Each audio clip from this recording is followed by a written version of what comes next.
నేటి శుభవచనము, యెహోవాయే నిన్ను కాపాడువాడు, నీ కుడి ప్రక్కన యెహోవా నీకు నీడగా ఉండును. కీర్తన గ్రంథము 121వ అధ్యాయము 5వ వచనము. చాలామంది ఐశ్వర్యము, పలుకుబడి, హోదా, అధికారమును వారికి నీడగా చేసుకుని ఉన్నారు.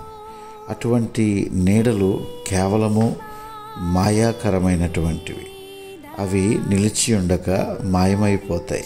అయితే ఎవరైతే దేవుని ఆశ్రయించి ఆయన త్రోవలో నడుచుకుంటారో వారు ధన్యులు. వారు కదల్చబడక స్థిరులై ఉంటారు. నీడ నిలకడలేనటువంటిది, కానీ నీడగా ఉండు ప్రభువు సదాకాలము నీతో నిలిచేవాడు. ఆనాడు యోనా ప్రభువునందు ఆనందించుటకు బదులుగా సొర చెట్టు నీడను ఆనందించుటకు ఎన్నుకొన్నాడు.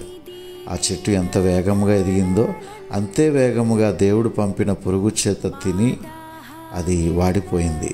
అతడు నమ్ముకున్నటువంటి నీడ తీసివేయబడినప్పుడు అతడు విరక్తి చెందాడు. మరలా దేవుని వైపు తిరిగాడు. శాశ్వత నీడయగు దేవుని నమ్మక లోకమును నమ్ముకున్న వారికి కూడా అలాగే జరుగుతుంది. ఇదిగో నీ హృదయంలో దుఃఖము, ఆవేదన నింపబడి ఉన్నదేమో, ఆదరణ లేక నీవు అల్లాడుతున్నావేమో. నీవు ప్రభు తట్టు తిరిగి ప్రభు పాదాలను నీవు ఆశ్రయించి ఆయన సన్నిధిలో నీవు ఆ కల్వరి సిలువలో ఆయన చూపించిన ప్రేమ వైపు నీవు తిరిగినట్లయితే శాశ్వతమైనటువంటి ఆ నీడను నీకు అనుగ్రహించి తన రెక్కల చాటున నిన్ను భద్రపరుస్తాడు. ధైర్యముగా ఉండు. ప్రభువు మీద ఆధారపడి నీవు జీవించు. ప్రభువు నీకు ఎల్లవేళలా శాశ్వతమైనటువంటి నీడగా ఉండునుగాక.